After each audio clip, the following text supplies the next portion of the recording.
Tonight, we're digging into a story that feels less like an old legend and more like a terrifying first-hand account. So let's get right into it. The White Lady of Sembawang Park. Right from the start, this story gets under your skin. It paints a picture with smell, It's not just the clean scent of the ocean, it's the sea mixed with decay and something metallic, like blood. That one detail tells you right away that something is very, very wrong here. Okay, so here's the setup. It's super late, almost 1 in the morning. We've got 3 friends, Nadia, Farhan, and Jana, in a park that's already got a pretty dark reputation. And what are they doing? They're on a dare to find proof of the Pontianak. Now, in local folklore, a Pontianak is the ghost of a woman who died while pregnant, and she is not friendly. They say she announces herself with a sweet smell of frangipani flowers, followed by a disgusting stench of rot. Keep that in mind because it's going to be important. And that really gets to the heart of it, doesn't it? You've got this classic showdown. Modern teenagers, with their smartphones and their I don't believe in ghosts attitude, going head-to-head with a story that has haunted this exact spot for generations. You can totally see the group dynamic here, right? Farhan and Jana, they're the tough ones, the skeptics. It's all nonsense, just monkeys and wind. But Nadia, she's different. She feels it, a heaviness in the air. She's not just hearing the wind, she feels like it's whispering. She's kind of our anchor for the fear that's slowly starting to build. And this is where things start to get weird.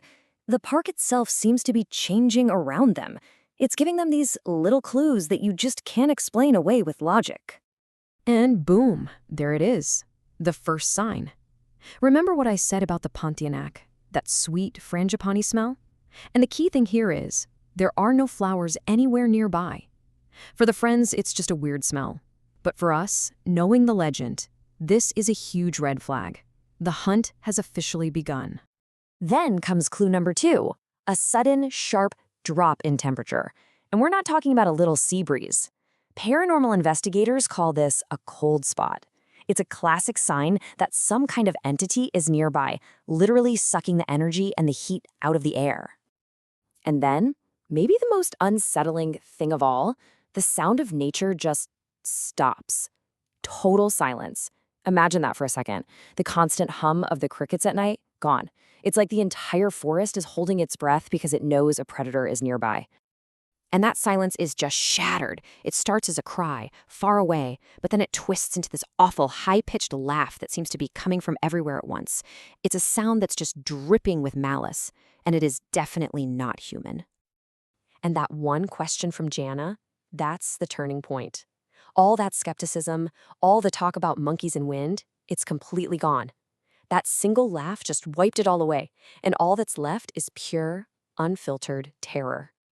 Okay, so up until now, it's been sounds, smells, things you could maybe try to explain away. Not anymore. The threat is about to get very, very real. Of course, right when they need them the most, their bits of modern technology just give up. The phone screen flickers out, the flashlight dies, they're plunged into total darkness, completely helpless. And in that pitch-black, suffocating darkness, Nadia's whisper just cuts through the air. It's not just a feeling anymore, it's a presence. A figure has stepped out of the shadows. And wow, the description they give is just pure nightmare fuel. Let's just break this down. It floats. Right there, you know this isn't normal. The long hair covering the face. That's classic horror, building suspense. And then you get the details. Pale skin, glowing red eyes, and the grin that's stretched way too wide to be human. Every single piece of this is designed to scream predator.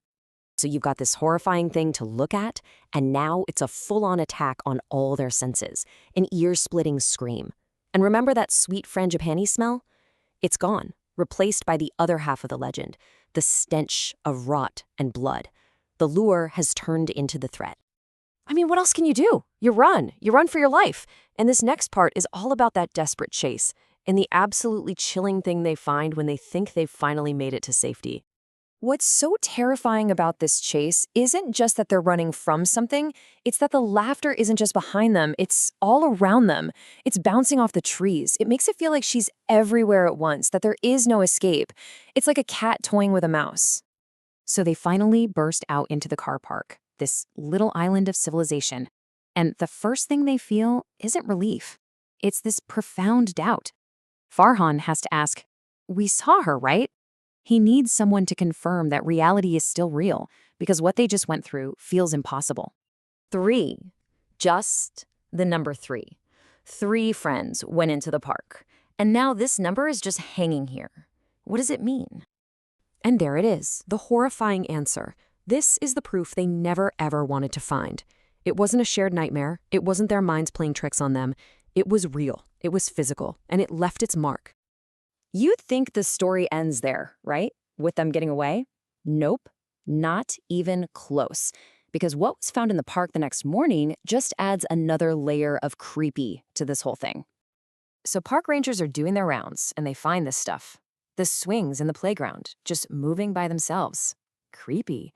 They find small, bare footprints in the dirt leading to an old tree. And at the bottom of that tree, an old perfume bottle. That's the perfect chilling link right back to that first warning sign, the scent of frangipani. So let's circle all the way back to the folklore we started with. Every single detail fits perfectly. The female figure, the way she hunts her victims, and that telltale scent of frangipani. Their dare to find a local legend, well, it ended with them becoming the newest, terrifying chapter of it. And that's really the thing that sticks with you, isn't it? The story doesn't end. It's a warning. The thing they saw, it isn't gone. It's still there, waiting in Sembawang Park. Which leaves us all with one final question. After hearing all this, would you be brave enough or foolish enough to take that dare?